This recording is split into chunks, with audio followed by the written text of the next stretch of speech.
Sean bienvenidos en este nuevo curso, en este segundo bloque del primer semestre. En esta ocasión vamos a tener nuestro curso de lógica de nuestra carrera de Ciencias Sociales y Filosofía.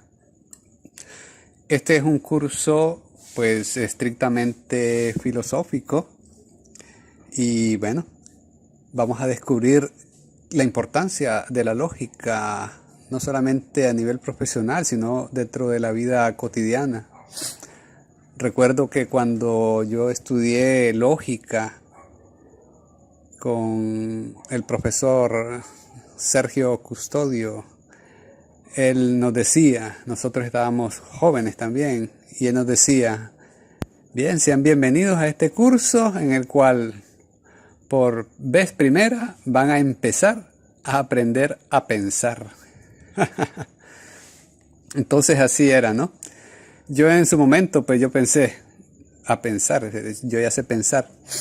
Pero bueno, a medida que fue pasando el curso de lógica, que iban pasando las sesiones, me fui dando cuenta realmente que estaba realmente empezando a aprender a pensar.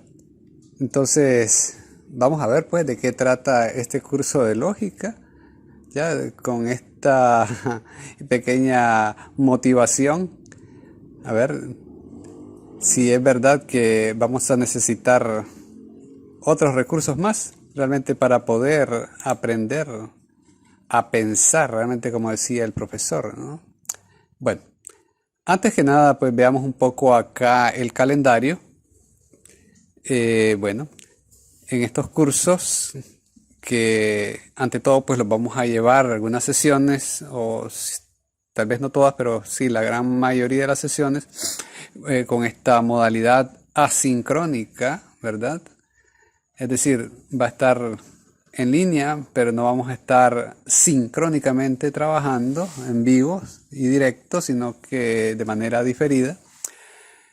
Y cuando sea o haya la oportunidad de hacer la clase pues presencial y ese día corresponda en presencial, pues lo haremos presencial. Mientras tanto, nuestras clases van en modalidad virtual pero asincrónica y solo cuando se les avise, pues entonces lo llevaremos tal vez de manera presencial si se da la oportunidad. Bien, para nuestro curso está dividido en 3 unidades. La primera de las unidades es sobre la lógica silogística, donde hacemos la introducción a lo que sería una lógica válida. Empezamos hablando ahí sobre el concepto, el juicio y el razonamiento. Vamos a tener ahí unas 3 sesiones para abordarlo. Un segundo bloque será el tema de las falacias o sofismas. Vamos a ver, este es un tema muy interesante y a esto pues vamos a dedicarle 1, 2, 3, unas 4 sesiones de todo nuestro curso y vamos a ver pues que hay distintos tipos de falacias y son realmente muy interesantes porque todos los días nosotros empleamos falacias. Y bueno, y quien tiene realmente un dominio de las falacias también podrá tal vez hacerse de las suyas utilizando el lenguaje y el pensamiento. Por eso es necesario saber qué son las falacias, cómo funcionan, saberlas detectar, ¿ya? Para saber si realmente las personas cómo están actuando y por tanto cómo están pensando. Y finalmente, pues el curso va a terminar con un poco de lógica matemática o lógica simbólica. Y bueno, ahí veremos algunas notaciones y conectores y operadores lógicos y vamos a finalizar con algunas tablas de verdad. Bien, entonces el curso, siempre recordando que cada 5 sesiones pues tendremos una evaluación parcial. En este caso iniciamos hoy 24, seguimos con 1, 8, 15, entonces allá por eso el 1 de mayo no hay labores, entonces tendríamos 24, 8, 15, 22, 29, ¿no? El 29 tendríamos el primer parcial. Y después pues continuamos con junio 5, el 12, 19, 26 y el 3 de julio el segundo parcial. Bien. Para la evaluación, ir acumulando el 100% del puntaje, se va a tomar en cuenta la participación activa y esto pues va a incluir la asistencia, ¿no? Ya vamos a buscar ahí pues el mecanismo de asistencia, aunque sea en modalidad asincrónica, ya porque es importante, ¿no?, que usted pues dé evidencia de que ha visto el curso asincrónico, ¿no?, esta grabación, de tal manera pues que pueda ir asimilando también la información que se va transmitiendo poco a poco y no simplemente pues estar realizando las actividades. Se van a tener unas 4 autoevaluaciones en cada parcial, ya que son autoevaluaciones breves, son formativas. Sin embargo, el hecho de participar en esas autoevaluaciones, pues usted va acumulando un 20% de su nota del parcial. Habrán 2 evaluaciones sumativas dentro del parcial, una en la tercera sesión y la evaluación parcial. Esas serían las 2 evaluaciones sumativas, que en conjunto pues acumulan un 40%. Y va a tener también 2 actividades que se le van a proponer, de tal manera pues que en esas 2 actividades usted acumule un 30% de su nota, ¿no? Y así va a ser el 100% del acumulado en cada parcial. Bueno, como documentación de base, pues vamos a tener el folleto del curso de lógica, que en estos momentos pues ya se encuentra en el aula virtual. Y también, pues como es de nuestra costumbre, para asegurar también de que la información esté en diversos medios, aparte del medio oficial que es la plataforma, también pues hacemos comunicación vía el grupo de WhatsApp. Entonces el curso de lógica, la versión número 2, que es el curso que se ha utilizado, ¿no?, con algunos ajustes en esta ocasión. Y bueno, tenemos también sí algunos recursos complementarios. Esta información se encuentra también en la bibliografía del documento base y van a estar aquí en estas diapositivas que también van a ser compartidas para que ustedes pues tengan acceso a estos enlaces y puedan visitar cada uno de estos sitios, que son vínculos relacionados con las temáticas del curso. Bueno, entonces, así, sin mayores preámbulos, vamos a dar inicio a la unidad número 1, que es una introducción a la lógica silogística. Cuando se habla ahí del silogismo, ¿no?, ¿Qué será eso? Ya, porque es importante. Así como saber qué cosa es la lógica, es también importante saber qué cosa es el silogismo, que posiblemente en esta primera sesión pues no se va a comprender en su totalidad. Para eso vamos a tener 3 sesiones donde se va a ir comprendiendo qué es eso del silogismo. No obstante, si ustedes son un poquito curiosos y curiosas, pues entonces van a indagar por ustedes mismos, ustedes mismas, a ver qué significa eso de silogismo. Entonces es importante, ya muy importante, que usted vaya indagando un poco más, ¿no? No simplemente quedarse con estas lecciones o con lo que está en el documento, sino que también usted indague, ya sea tenga un poquito de curiosidad e investigar qué significan cada uno de los términos, como en el caso aquí de silogismo, ¿no?, que es un término griego. Entonces vamos a ver qué significa.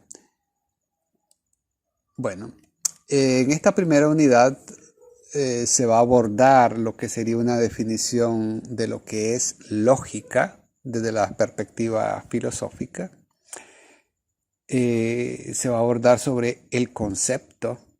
Ya, ustedes a veces utilizan, ¿no? Todos utilizamos a veces el concepto. Dice, vamos a conceptualizar X cosa, ¿no? O dame el concepto de esto o del otro, pero realmente, ¿qué es el concepto? Entonces vamos a hablar, y en esta primera sesión, pues vamos a dedicarnos exclusivamente a el concepto. En la segunda sesión se hablará sobre el juicio. ¿Qué es eso del juicio, no? Algunas personas dicen que no tiene juicio esta persona, ¿no? Ya, tiene poco juicio, o un juicio de un jurado, ¿no? O bien, dame tu juicio, dice. Pero realmente, ¿qué es el juicio? Vamos a explorar eso también, que eso es parte de la lógica. Y finaliza esta primera unidad con el razonamiento. ¿Ya? ¿Qué cosa es el razonamiento? Bien, entonces cada uno de los tres términos son muy importantes y muy interesantes, y cada uno tiene sus propias complejidades. ¿Ya?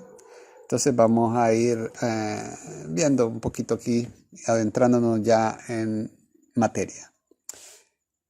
Una definición de lógica. La palabra lógica se deriva, ¿no?, de la palabra griega logos, que significa primordialmente palabra. ¿Ya? Eso es el logos, palabras. Solamente que en griego hay distintas formas de decir palabras. ¿Ya? En este caso, logos es palabra, pero más bien es la palabra pensada, o lo que es lo mismo, pensamiento. Entonces, para el griego, cuando uno quería expresar una palabra, pero en el sentido de palabra pensada o el pensamiento, se empleaba el término logos. La palabra escrita tiene que ver con el grafo, ¿no? De ahí viene la grafía, la escritura. O también está la palabra hablada, ¿no? Posiblemente la que tiene que ver con la doxa. Pero en este caso es la palabra pensada. Ya los griegos eran muy ricos en diversidad de términos para poder identificar con claridad y con especificidad ciertas terminologías y ser muy precisos en el lenguaje. Entonces, para expresar en griego la palabra pensada, se utiliza logos. Entonces de ahí viene lógica. Ya vamos agarrando, ¿verdad?, el hilo del asunto, ¿no? La lógica tiene que ver, por tanto, con la palabra pensada. Tiene que ver con el pensamiento. Entonces, desde una perspectiva un poco más estructurada, podemos decir que la lógica es la ciencia que estudia normas que el ser humano tiene que seguir para ordenar su pensamiento y por ende su expresión, para evitar el error, tanto en su concepción como en la captación del pensamiento ajeno. Si analizamos bien, pues entonces, esta definición, vemos que ante todo la lógica pues se propone como ciencia, y cuando hablamos de ciencia quiere decir que tiene una estructura ordenada, un conjunto de ciertas verdades de manera sistémica y sistematizadas, ya que tienen un orden, una estructura para poder abordar con ciertos métodos un objeto de estudio, ¿no? Entonces la lógica pues es una ciencia que va a estudiar ¿qué cosa? Las normas que el ser humano tiene que seguir para ordenar su pensamiento. Entonces son normas del pensamiento, ya no son normas legales o jurídicas o disciplinarias, son normas del pensamiento. Ya, entonces existen normas para ordenar el pensamiento. Ok, la lógica, eso es lo que pretende. Y por tanto dice que una vez ordenado el pensamiento, se va a tener también ordenada la expresión. Quien no tiene ordenado su pensamiento dice a veces muchos disparates, ¿no? Entonces, pero la persona que tiene ordenado su pensamiento, tiene claridad en las ideas, entonces va a tener claridad en la expresión. Con la lógica se busca evitar el error. Entonces vamos también a hablar sobre el error dentro de este curso de lógica, ¿no? ¿Qué cosa es el error? Y ese error dice, tanto en su concepción, es decir, lo que uno concibe intelectualmente en el pensamiento, ya tanto en la concepción mía como en la captación del pensamiento ajeno. Ya, es decir, uno puede darse cuenta si la otra persona está errada o no. Pero si yo no he adquirido la capacidad de ordenar mi propio pensamiento, ¿cómo voy a dar cuenta de que si el otro está errado o no? Entonces es necesario hacer ese ejercicio de la lógica, de tal manera que nosotros podamos fortalecer nuestro pensamiento para no solo evitar el error, sino también para detectarlo. Y no solo en mi propio pensamiento, sino también en el pensamiento ajeno, es decir, lo que está pensando el otro. De tal manera que nosotros podamos evidenciar, ¿ya?, si existe error en lo que se está diciendo o no. Es decir, por tanto, en lo que se está pensando o no. No obstante, no es tan sencillo el asunto porque a veces las personas pueden tener claras las ideas, pero también no estar diciendo la verdad, ¿no? Entonces ahí es donde entran ciertos conflictos para poder tener evidencias y evidenciar qué tanta veracidad tienen las palabras y el pensamiento de las otras personas. Ya, porque los seres humanos pues somos especialistas, ¿no?, en mentir, ¿no?, en encubrir cosas, en buscar nuestros propios beneficios, y por eso a veces decimos cosas para que la otra persona no se dé cuenta, ¿no?, de lo que realmente uno está pensando. Eso es parte de la naturaleza humana, ¿no? Y entonces vamos a ver si qué podemos aprender de la lógica, de todo lo que la lógica nos tiene que decir. No obstante, como les decía, pues este es un curso introductorio y vamos a ver, vamos a avanzar por acá. La lógica dice no proporciona ideas, ¿ya? Es decir, la lógica no va a proporcionar nuevos conocimientos, ¿ya?, o nuevos pensamientos como los pueden proporcionar las ciencias, como decir, las ciencias naturales, ¿no? Ella nos va a proporcionar ideas y nuevos conocimientos, pero la lógica dice no va a proporcionar ideas nuevas o pensamientos, sino que enseña la forma y los medios para ordenarlos. Es decir, cómo se ordenan las ideas, cómo se ordena el conocimiento, cómo se ordena el pensamiento. Ok, la lógica nos va a dar pautas de cómo hacerlo. Tal vez en este momento usted pues, podrá decir, no, mi pensamiento yo sé que está ordenado. Sin embargo, vamos a ver si a través de los ejercicios de lógica usted se da cuenta realmente qué le falta. Porque vamos a ver que siempre algo nos hace falta, sobre todo cuando nunca nos hemos encontrado con las pautas de la lógica, nunca hemos llevado un curso de lógica, y si es la primera vez, pues nos vamos a dar cuenta ¿qué nos falta? La lógica nos va a decir. Asimismo, ¿no?, a mayor caudal de ideas, de pensamientos o conocimientos en general que se tenga, se obtendrá mejor provecho para que esta ciencia de la lógica pueda organizar nuestra mente. ¿Ya? Aquí ya empezamos, creo yo, un poquito nuestro trabajo de medirnos, a ver si realmente podemos hacerle frente a las normas que la lógica nos propone. Dice, a mayor caudal de ideas. ¿Cuántas ideas realmente tiene usted en sentido de cuántos conocimientos ha adquirido? Ya, si yo les digo, les pregunto, ¿qué cosa es un Azor? Es decir, se deletrea A-Z-O-R. Azor. Si yo les digo, ¿no?, el Azor es maravilloso. Si usted no sabe qué cosa es un Azor, lo más probable es que se quede en silencio, ¿no? O se puede imaginar muchas cosas. Entonces, ¿Sabe lo que es un Azor? No, ¿verdad? ¿O sí? Bueno, si no, pues habrá que buscarlo en el diccionario. Ya, vamos a darnos cuenta pues que el Azor es un ave de rapiña. Ah, ¿y qué cosa es rapiña?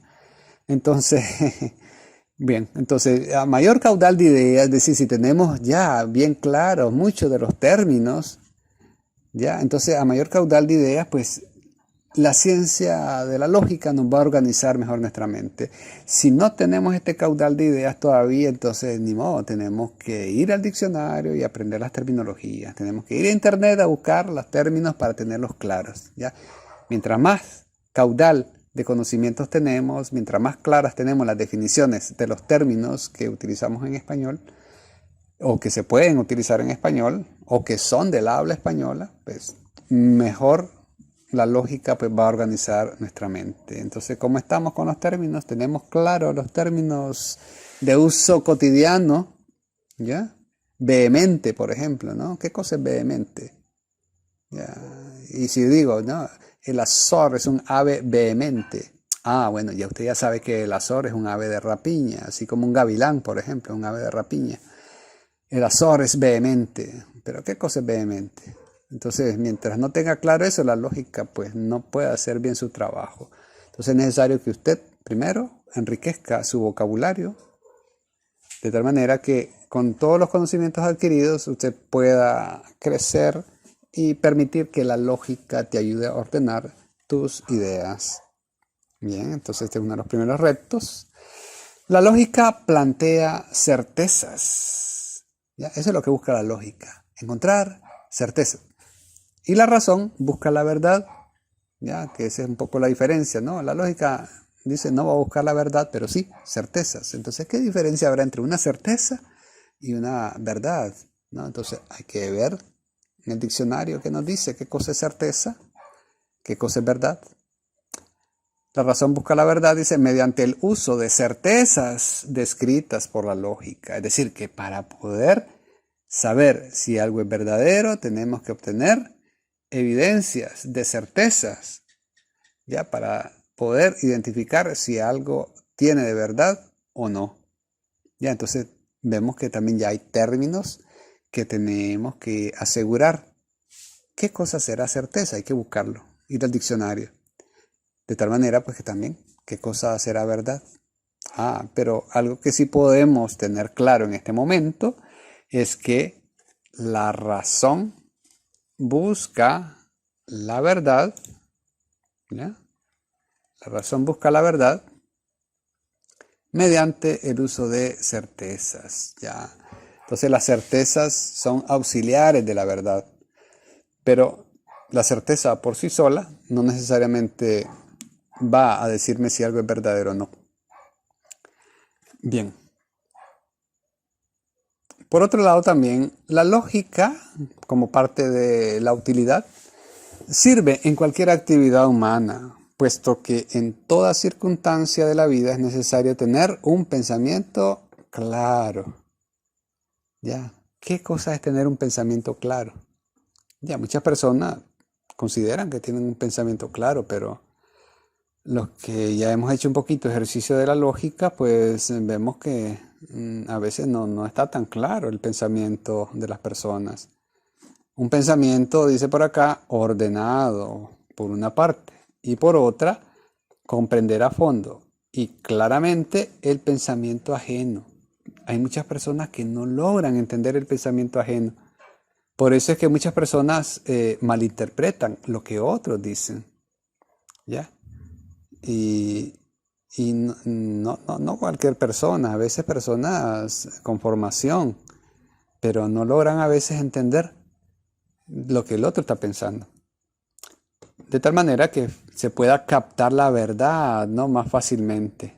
Si usted no tiene ordenada, no tiene su pensamiento claro y ordenado, no va a captar la verdad con mayor facilidad. Por el contrario, si usted ya ha ordenado su mente, tiene más claridad de ideas, tiene más abundancia en su vocabulario, entonces va a poder captar la verdad más fácilmente. ¿Por qué? Porque va a poder identificar las certezas con mayor facilidad. Y así evitar el error, que eso es lo que nosotros buscamos con la lógica. ¿Cómo evitar el error en el pensamiento? O al menos saber detectar si en el pensamiento hay error o no, tanto en el pensamiento propio como en el pensamiento ajeno.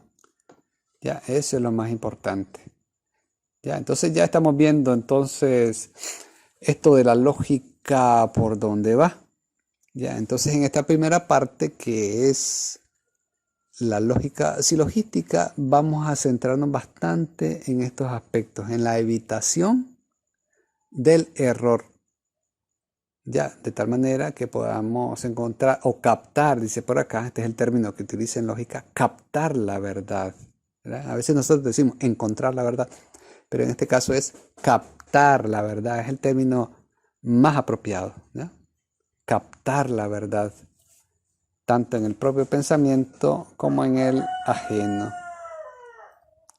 Bien, entonces la división del estudio de la lógica silogística en este caso, pues tenemos este conjunto de términos, ¿no?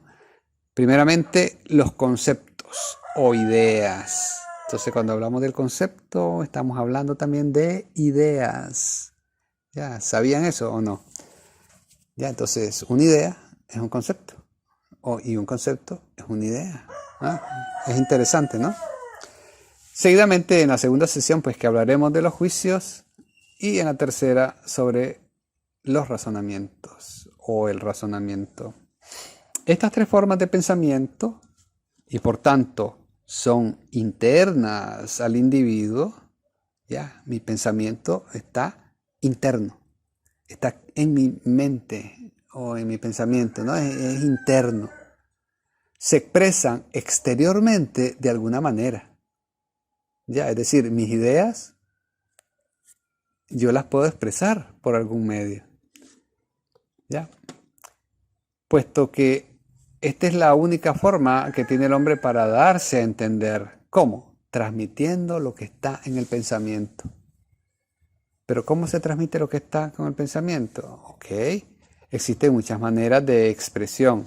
Por ejemplo, las señas. Con una seña usted transmite lo que está en su pensamiento. Cuando usted saluda, por ejemplo, no emite ninguna palabra, simplemente mueve, agita la mano, ¿no? Saludando, la otra persona entiende, ve, me está saludando. O me está diciendo que me vaya. Porque a veces la mano parece que está saludando y realmente está diciendo, váyase, váyase, váyase. Entonces, realmente, pero uno puede captar eso, ¿no? A través de la expresión, a través del gesto. Tenemos la risa, por ejemplo, es una forma de expresar algo que hay en el pensamiento. Es decir, el pensamiento captó algo, ¿ya? Y ese algo provoca la risa, ¿ya? Es decir, fue algo que para uno pues le ocasiona esa sensación de esa necesidad de reír, ¿no? Como una cosa graciosa, un chiste, ¿no? O el llanto, ¿no? El llanto es una expresión en cuanto que el pensamiento ya considera que lo que está experimentando ocasiona tristeza y dolor interno, y por tanto el llanto es una expresión, o también cuando hay un golpe, ¿no? Pero en este caso que estamos hablando del pensamiento, ¿ya? Cuando nuestro pensamiento se siente afligido, por ejemplo, el llanto es una forma de expresar lo que hay en el pensamiento. Los silbidos también es otra forma de expresar, ¿no? La pintura, ¿no? Es decir, a través de un medio plástico o material se puede expresar lo que hay en el pensamiento. ¿Ya? ¿Por qué es importante el arte, ¿no? La pintura, por ejemplo, ¿no? Porque el pintor expresa lo que ha visto, lo que ha vivido, lo que ha experimentado y lo plasma a través de una pintura. ¿Ya? Si uno quiere conocer cómo viven determinadas personas en tal lugar y hay artistas que pintan eso, entonces lo que los ojos del artista han visto son plasmados a través del arte, a través de la pintura, ¿no? Por eso es importante el arte, ¿no? Porque ellos nos transmiten más allá de una fotografía de lo que es el lugar, nos transmiten sentimientos, porque el autor de la pintura le va a impregnar lo que siente y no simplemente aplicar colores y figuras en un papel o en una tela de pintura, ¿no? Sino que a través de la pintura se transmiten ideas, ¿ya? Y también todas las otras formas de expresión artísticas, ¿no? La danza, la música, ya, todas ellas transmiten lo que hay en el pensamiento de las personas. Por eso es importante que en nuestras clases también se fomente el arte. Muchas veces no se sabe eso. Ya se cree que la clase de arte es una pérdida de tiempo, pero no. Ya a través del arte se transmiten ideas, pensamientos. Ya. Las canciones, por ejemplo, ¿no? A veces hemos escuchado, ¿no? Canciones revolucionarias, ¿no? Entonces las canciones revolucionarias generan ánimo en las personas, ¿no? Que las disponen para la lucha, ya para levantarse y reclamar, ya, o un himno nacional, ¿no? Música, pero también hay una letra y eso invita a la nacionalidad, o una música religiosa, ¿no? Entonces nos invita a la oración, a hacer actos de piedad, ya, a interiorizar y así, distintas formas de expresión, ¿no? Entonces el arte es importante en la vida del ser humano, ¿ya? Por eso tenemos que cultivar el arte y a través también de las ciencias sociales, de la filosofía, poder promover el arte también, porque son formas de expresión del pensamiento. Ya, imagínense los grandes artistas, ¿no? Es porque realmente qué ordenado tienen su pensamiento, que son capaces de transmitir a través de la música sentimientos, sensaciones. Entonces por eso es que los grandes artistas son grandes. O los grandes poetas son grandes. ¿Por qué? Porque transmiten a través de ese ordenamiento poético ideas, emociones, sentimientos que generan las otras personas que lo leen o la escuchan si es una música, pues todo lo que el autor quiso plasmar, ¿no? A través de la obra del arte. Bueno,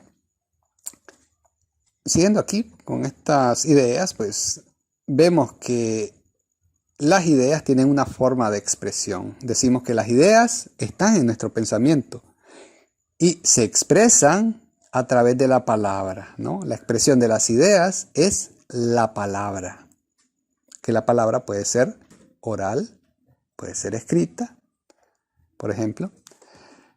La expresión del juicio. ¿Qué cosa es el juicio? Así en breve, el juicio es un conjunto de ideas, ¿ya? Pero que están enlazadas. En la próxima sesión vamos a hablar del juicio. Y la expresión del juicio que está en mi pensamiento, porque los juicios se dan ahí en el pensamiento, es la proposición, ¿ya? Una proposición ya es la expresión, ya un poco, por así decirlo, materializada de lo que sería el juicio. Y el razonamiento, ¿no? También tiene su expresión. ¿Qué cosa es el razonamiento? Es un conjunto de juicios. Así como el juicio era un conjunto de ideas, el razonamiento es un conjunto de juicios. La expresión del razonamiento que está en mi mente, en mi pensamiento, se da a través de la argumentación. Y en la tercera sesión hablaremos sobre el razonamiento. Bueno, por este momento, entonces, examinemos un poco sobre el concepto. Vamos a ver algo aquí. Dice que el concepto es la operación más simple de nuestra mente. Se lo podría describir como la representación mental de algo. Entonces a veces nosotros decimos, dame el concepto de tal cosa, pero aquí me está diciendo que el concepto es la representación mental de algo. Eso quiere decir que el concepto es más bien una idea de algo, ¿sí? Y por tanto el concepto está, como es una idea, está en mi mente. Y dice que es una representación mental de algo, entendiendo por algo cualquier cosa, ya sea real o imaginaria. Una mesa es algo real, pero un unicornio, por ejemplo, eso es imaginario, ¿no? Los unicornios no existen, que es un caballito ahí con un cuerno, ¿no? Ya ese caballito con cuerno pues no existe, ¿no? Es algo imaginario. Las cosas también pueden ser concretas o abstractas. ¿Ya? Concretas porque se pueden palpar, ¿no? Como igualmente decíamos, una mesa es algo concreto. Pero algo abstracto es como decir el amor. ¿Qué cosa es el amor? Ya, no. Una mesa sí yo la puedo palpar, la puedo ver, tocar, pero el amor, ¿cómo se puede describir qué cosa es el amor o palparlo? Ya es más difícil, ¿no? Es algo abstracto. Entonces el término abstracto hay que buscarlo también. Ya hay muchos términos aquí que hay que buscarlo para ver qué cosa es abstracto. Y también sin relacionarla dice con ninguna otra cosa. Ya, ese algo. Podríamos comparar el concepto con una fotografía. Ya, en la fotografía simplemente se refleja una realidad estática, sin movimiento. Ya, así es un poco lo que sería el concepto, ya, una idea, y la idea está ahí en mi mente. Pero con el concepto sí, a diferencia de esta fotografía, hay una diferencia. En que la fotografía se refleja una realidad física, material, circunscrita a un lugar, por ejemplo. En cambio, el concepto, por el contrario, es abstracto y se refiere a cualquier objeto de la misma categoría. Vamos a dar un ejemplo, ¿no? El concepto de libro. Usted sabe lo que es un libro, ¿no? Se refiere, pues, en cuanto a concepto, a cualquier libro. ¿Ya? Sin tomar en cuenta qué forma tiene, qué tamaño tiene, de qué color es, si tiene ilustraciones o no, o el material con que está hecho, o cualquier otra característica del libro, ¿no? En mi mente existe el concepto del libro, es decir, la imagen mental del libro, o sea, la idea del libro, que eso es el concepto. Ya, el concepto no es un montón de palabras, el concepto es una idea. ¿Ya? ¿Usted tiene el concepto del libro en su mente? Sí. ¿Y por qué tiene el concepto del libro en su mente? Porque usted ha experimentado en su vida a muchos libros, ¿no? Ha visto muchos libros. Por tanto, en su mente usted ya tiene el concepto del libro. ¿Ya? Aunque usted puede, si quiere, pensar en un determinado libro. ¿Ya? Pero usted, cuando a usted le preguntan, ¿qué cosa es un libro? Ah, un libro, pues bueno, tiene páginas, está organizado, tiene texto y ese texto pues, es coherente y hay una lectura ahí organizada. Bueno, tiene varias páginas también. Ya, pero eso en cuanto a concepto, ¿no? La idea de lo que es libro. Claro, si ya me dicen la Biblia es un libro, yo ya puedo identificar otras cosas que solamente están en ese libro. ¿Ya? Que tiene tantos, es un libro que tiene varios libros internos y algunos de ellos pues todos tienen un nombre, algunos de ellos por ejemplo se llaman evangelios y son 4 los evangelios, etcétera. Pero ya son características muy propias de ese libro en particular. Pero hablar del libro en general, no, yo tengo en mi mente ese concepto y no lo relaciono con nada más. Es decir, no me importa si ese libro es un libro para niños o un libro religioso o un libro enciclopédico o un diccionario o un libro de un manual, por ejemplo, de inglés, por ejemplo. No, simplemente libro.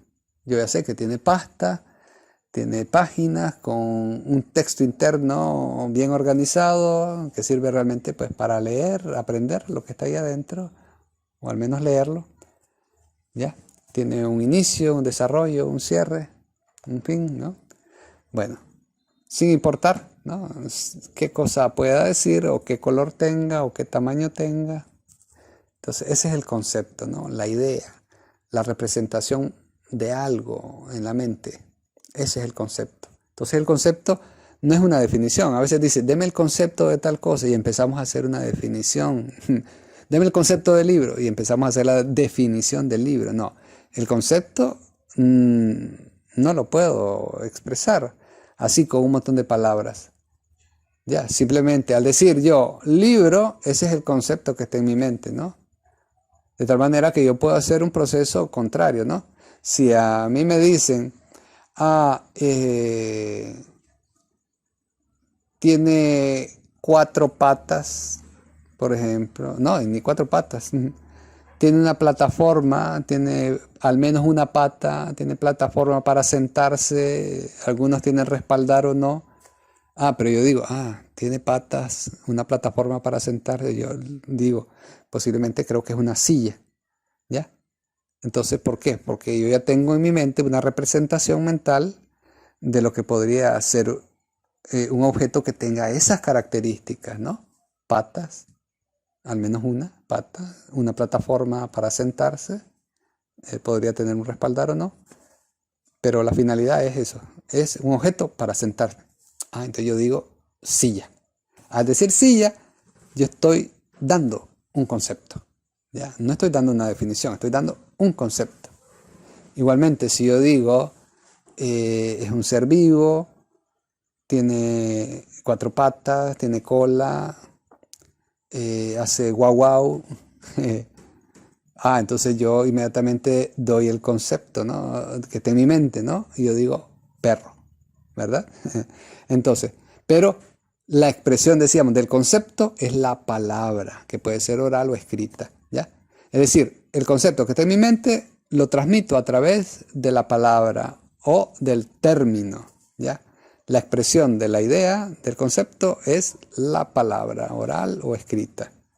Entonces, así es realmente el significado de lo que es un concepto, ¿ya? Entonces, el concepto no es una definición, ¿no? El concepto más bien es una palabra que simboliza algo. Bueno, entonces examinemos algo sobre la palabra o término, cualquiera de las dos, ¿no? Un término es una palabra es un término. El concepto, decíamos, es una imagen mental. Para manifestarla a los demás es necesario expresarse de alguna forma. El modo más común es el lenguaje.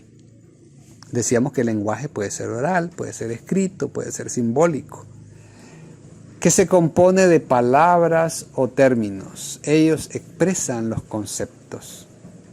A primera vista, esto parece muy sencillo, pero en la práctica uno se tropieza con ciertas dificultades, ¿ya? Entonces vamos a ver qué dificultades nos encontramos al querer expresar el concepto a través de la palabra, ¿ya? El concepto a través de términos. Vamos a ver, dice por acá, número 1, ante todo, dice, no hay una palabra para cada concepto, ¿ya? Esa es una de las primeras dificultades que nos vamos a encontrar. Por ejemplo, hoja de cuaderno, hoja de árbol, hoja de cuchillo, hoja de puerta. Hoja es un concepto, ¿no? Pero sucede que este concepto no se aplica a una sola cosa, sino que se aplica hoja para un cuaderno. Yo ya me lo imagino, ¿no? Que puede ser de papel, ¿no? Y suave. Pero cuando yo digo hoja de árbol, es algo totalmente distinto, ¿no? Y cuando yo digo una hoja de cuchillo, ¿no? La hoja de la cuchilla de hoja, ¿no? Es un metal, ¿no? Y cuando yo digo la hoja de puerta,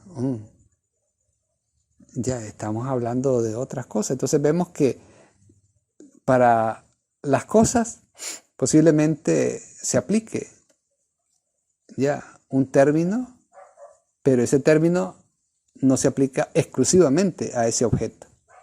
¿Ya? Es decir, la hoja del cuaderno no se aplica solamente para el cuaderno, ¿no? Sino que también la hoja la puedo utilizar el término para las hojas del árbol o para la hoja de una cuchilla, ¿no? Una gilet, por ejemplo, ¿no? Una hojita de metal. Entonces vemos que no hay para cada palabra, ¿no? Para un concepto, o al revés, ¿verdad? No hay una palabra para cada concepto. Entonces esa es una de las dificultades. Una segunda dificultad se da también el caso contrario, en que un concepto se puede expresar con diferentes palabras. Tal es el caso de los sinónimos. Ejemplo, papá, padre, progenitor, ¿ya? O mi viejo. Los 4 términos hacen referencia a algo, pero son 4 términos distintos, ¿ya? Y que todos en una medida se utilizan de manera sinónima, ¿ya? Tienen el mismo uso, es decir, papá, padre, progenitor, ¿ya? Hace referencia a lo mismo, ¿no? Todos tenemos un padre biológico, ¿ya? Entonces ese padre puede ser nuestro papá, o podemos llamarle nuestro progenitor, ¿ya? Y si lo hablamos de un sentido más familiar, más cariñoso, decimos mi viejo, ¿no? Mi viejo. Entonces, pero hacemos referencia a la misma persona, ¿no? Al padre. Entonces, es otra de las cosas, pues también, ¿no? Con respecto al término o la palabra. Tercero, dice, dificultad mayor se encuentra cuando en lugar de conceptos queremos expresar sentimientos, emociones, afectos. Por ello, en lugar de palabras, a menudo se expresan esos estados de ánimo por otros medios. Ya, la sonrisa, la risa, las lágrimas, las flores, los aplausos, los silbidos. Como no podemos expresar con palabras ciertas emociones o sentimientos, entonces lo hacemos a través de otros medios. Entonces ahí nos encontramos con esa dificultad, ¿no? A veces no hay palabras, no hay términos para poder transmitir sentimientos. La dificultad estriba en que las palabras no expresan sentimientos, sino conceptos. Por tal motivo, hay que traducir los sentimientos a conceptos, que es una tarea complicada. Y después expresarlos con palabras, ¿ya? Como decir, el amor, ¿ya? Yo digo amor, pero transmitir amor hacia alguien, hacia una persona, ya, yo no puedo simplemente llegar con un concepto, no, ¿verdad? Tengo sentimientos hacia usted muy fuertes, unos lazos que me tienen loco. O sea, te va a decir, la muchacha te va a decir, vos estás loco, ¿no?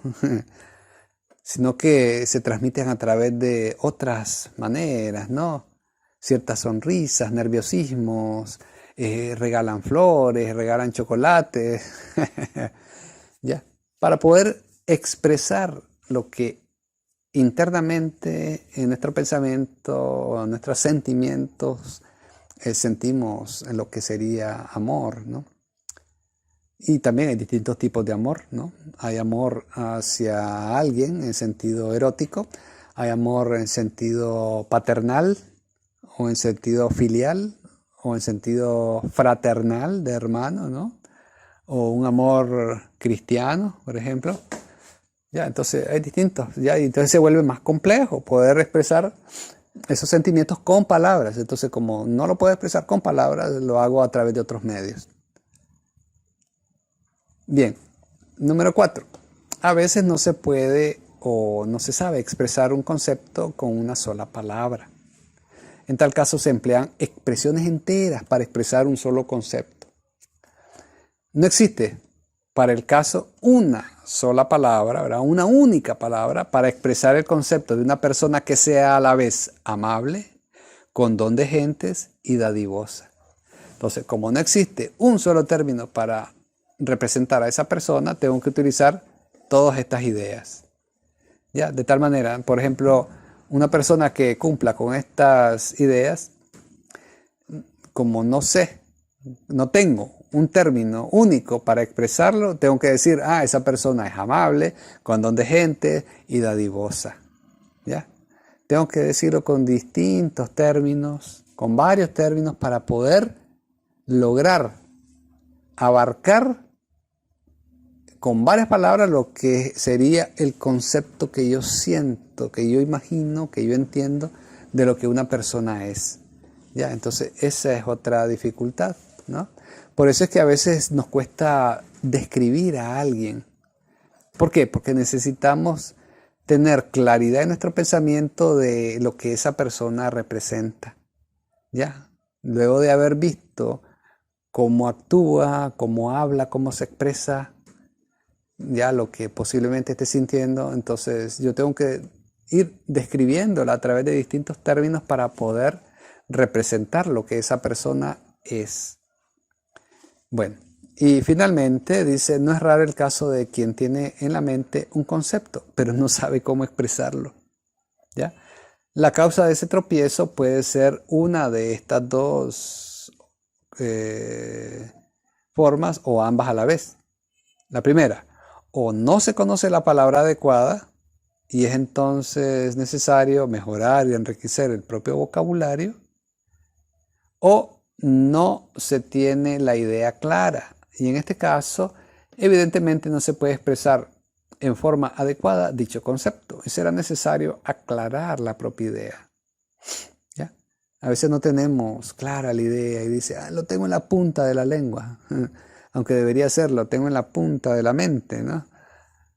Ya, para poder expresar, pero entonces o no conocemos los términos, ya, o no, y no, por eso no podemos expresar lo que algo puede hacer, una persona, por ejemplo, ¿ya? Y las formas de realmente de cómo tener claridad de ideas para poder transmitir las cosas, a veces por desconocimiento, ¿no? Bueno, entonces estas son las dificultades del uso del término. Y bien, para ir cerrando este capítulo, vamos a hablar sobre las divisiones de los términos. Los términos, ya cuando hablamos de términos estamos hablando de palabras, ¿no? Pueden dividirse primeramente por su extensión. ¿Ya? Es decir, los términos pueden ser extensos o no. Entonces partimos de los términos que son singulares. Entonces son singulares los términos si se refieren a un solo ser, ¿ya? Y solo uno. ¿Ya? La singularidad, ¿no? Son particulares si se refieren a varios seres, ¿no? Es decir, a algunos seres. Y universales si se refieren a todos los seres de la misma especie. Ya, un ser singular, por ejemplo, Rubén Darío. ¿Ya? Me refiero sí al Rubén Darío, el escritor, ¿no? El poeta, porque hay muchas personas que se llaman Rubén Darío, ¿no? Entonces Rubén Darío, el poeta, un solo ser, único, es singular. Particulares los seres si son varios, ¿no? Como decir algunos, por decir, algunas personas son marineros. ¿Ya? No todas las personas son marineros, pero algunas lo son. Entonces esos son términos particulares, ¿no? Los marineros, algunos marineros. Y universales si se refieren a todos los seres de la misma especie. Cuando decimos las mujeres, ¿ya? Las mujeres son bellas, no decimos que solo algunas, sino que decimos todas, ¿no? Las mujeres, universalmente, todas, ¿no? Las mujeres son bellas.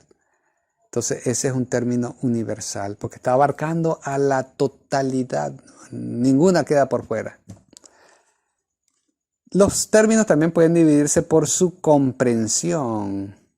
Cuando hablamos de aquí de la comprensión, podemos decir si son simples o son compuestos.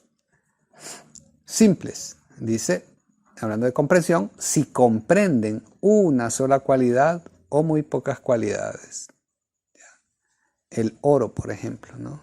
Es un ser con pocas cualidades, solamente tiene esa cualidad, ¿no? O tiene muy pocas cualidades, ¿no? El oro. No digo el loro, ¿no? El periquito, ¿no? El oro, no. El oro, ¿no? El metal precioso. Oro, el oro. Y compuesto sí comprende pues varias cualidades, ¿no? A veces también, ¿no? Un átomo, por ejemplo, tiene una cualidad, en cambio una molécula tiene ya más cualidades. Ordinariamente, pues todos los seres que nosotros pues podemos comprender o ver son seres compuestos, ¿no? Tienen una diversidad de cualidades, la gran mayoría de los seres, de los cuerpos, ¿no? Bueno, por el objeto también se pueden dividir los términos. Cuando hablamos aquí del objeto, ya, es decir, en sí, hacia qué están enfocando, ¿no? Hacia qué aspecto está enfocando el término. Pueden ser, dice, unívocos, si se aplican, dice, con el mismo significado. Ya decíamos, ¿no? Padre, progenitor, son términos distintos, pero se aplican con el mismo significado, como los sinónimos. De tal manera que si yo digo, tu papá ya es tu progenitor, ¿no? ¿Sí? Sí, así es, ¿no? Se están aplicando términos distintos, pero de manera unívoca, es decir, con el mismo significado. Equívocos, si se aplican a diferentes objetos, pero con significados completamente distintos. Y es el ejemplo que dábamos con la hoja. Ya, si yo digo, me herí con una hoja, yo me pongo a pensar, ¿será una hoja del árbol? Ya, tal vez una hoja dura, filosa. ¿O será con una hoja de metal, ¿no? Como una cuchillita? O incluso a veces la misma hoja de papel, el borde de la papel, si yo lo paso rápido, me puede herir. Ya, pero si me dicen, me herí con una hoja, es un término equívoco. No me está precisando qué más, a menos que yo diga, una hoja de metal, ya, ok, ya quedé claro. Pero mientras tanto me llevo un poco como a la equivocación, ¿no? Por eso se llaman términos equívocos, ¿no? Porque no completan totalmente la idea, porque los términos se pueden aplicar a distintos objetos y con significados distintos también, ¿no? Hoja, ya ese es un ejemplo. Y términos pueden ser análogos si se aplican a diferentes objetos con sentidos en parte igual y en parte diferente, ¿ya? Como decir, ¿qué cosa? Una pantalla, por ejemplo. ¿Qué cosa es una pantalla? Y lo comparamos tal vez con un monitor, ¿ya? La pantalla, digamos, de una televisión y el monitor de la computadora, ¿no? Pueden ser términos un tanto análogos, ¿no? Porque son distintos los objetos, ¿no? Pero tienen un sentido en parte igual, aunque también en parte diferente, ¿no? En parte igual porque sirven para ver ciertos contenidos, ¿no? Y en parte diferentes porque realmente tienen funciones distintas, ¿no? La televisión tiene unas funciones y la computadora pues se puede utilizar su pantalla para otro tipo de funciones, ¿no? Ya como decir un programa de contabilidad o Word que sirve para escribir, ya yo lo veo eso a través de la pantalla de la computadora. En cambio de la televisión pues lo utilizo más para medios informativos, ya para ver muñequitos, para ver las novelas que tanto les gustan a ustedes. Bueno, y también los términos se pueden dividir por su relación. Es decir, hay términos que pueden ser idénticos, es decir, si tienen los términos son diferentes, pero con el mismo significado. ¿Ya? Son diferentes, pero tienen el mismo significado, como los sinónimos. Pueden ser subordinados, si uno de ellos está comprendido en el otro. ¿Ya? Entonces tenemos que buscar algunos ejemplos de qué términos puedan estar comprendidos en el otro. Es decir, un término no se puede comprender solito si no se lo mira dentro de otro, ¿ya? O junto con otro. Entonces va a quedar un poquito de tarea buscar un término que sea subordinado, ¿ya? Como decir, por ejemplo, algo así que se me pueda ocurrir, joven tal vez, o estudiante, ya podría ser, ¿no? Es que se puede entender que el estudiante es una persona joven, aunque no necesariamente, ¿no?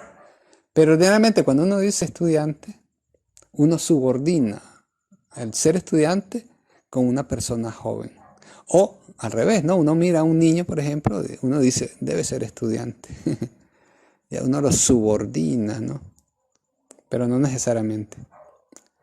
Pero de todas maneras, vamos a buscar ahí algún ejemplo más claro. Los términos pueden ser coordinados. Dice, si dos o más están comprendidos igualmente en un tercero. Por ejemplo, nicaragüense y salvadoreño. Esos dos términos están, aunque son distintos, pero están comprendidos en un tercer término, que es centroamericano. ¿Ya? Es decir, si yo digo o pregunto, ¿los nicaragüenses son centroamericanos? Sí. ¿Y los salvadoreños son centroamericanos? Sí, también. Ya, entonces son dos términos distintos, pero que están comprendidos en un tercer término. Y también pueden ser de esferas cruzadas si sus extensiones se abarcan en parte mutuamente. Algo así como lo que decíamos, ¿no? Joven estudiante.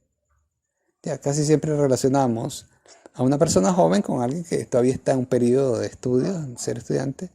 Igualmente, al hablar de estudiante, casi siempre lo relacionamos con personas que todavía están jóvenes, ¿verdad? Se están formando. Ya. Entonces, por eso, de esferas cruzadas, dicen. Y finalmente, los términos que son excluyentes, es decir, si cada uno de ellos es independiente del otro. Ya. Entonces, se excluyen mutuamente. No tiene uno que ver con el otro. Bueno. Solamente pues nos resta hacer algunos ejercicios. Entonces les va a quedar para hacer en su cuaderno y como preparación para una prueba de autoevaluación, dar ejemplo de los siguientes términos, de los que ahorita de la división de términos que acabamos de platicar. Procure buscar ejemplos en internet, ¿verdad? Para asegurar su respuesta, ¿ya? Porque no basta buscarlo en el propio pensamiento. Es necesario que usted ahorita en este momento se auxilie para asegurar los ejemplos que usted va a dar. Pueden buscarlo, ¿no? En libros de lógica, ¿no? Busquen alguna información o sitio web de lógica donde esté la división de los términos. Entonces va a ser en su cuaderno y va a buscar ahí, auxiliándose en internet, de algunos sitios de internet o algunos libros de lógica que pueden encontrar, de ejemplo de términos divididos por su extensión, ejemplos de algunos términos que sean singulares, particulares y universales.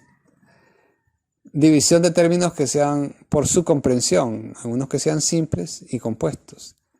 Y términos que estén divididos por su objeto, es decir, ejemplo de términos que sean unívocos, equívocos y análogos. Entonces esa va a ser su tarea, ¿no? Para esta semana. Y vamos a ver si allá por tal vez la media semana, día jueves, tal vez miércoles, jueves lo más probable, puedan estar recibiendo entonces el enlace para su autoevaluación. Pero antes yo les recomiendo, ¿no?, que hagan sus ejercicios. Si bien la autoevaluación es formativa, pero acuérdense que forma parte también todo de que usted haga ese ejercicio para que usted se mida. Y también para parte, ¿no?, de un porcentaje de la nota del parcial que usted está participando de las autoevaluaciones, ¿no?, que es su compromiso de autoformación, ¿ya?, para que se vaya usted midiendo. Bien, entonces esta ha sido la sesión número 1 para que ya nos vayamos adentrando en el conocimiento de la lógica y las complejidades que ya empezamos tal vez a ver a través del examen, la búsqueda de estos primeros términos. Aunque después nos vamos a quedar un poquito concentrados tal vez en estas primeras partes de aquí, de los términos singulares, particulares, universales, que nos van a servir para el estudio del silogismo. Entonces, por el momento, entonces tengan un feliz día y recuerden pues hacer sus tareas de autoformación. Tengan un buen día.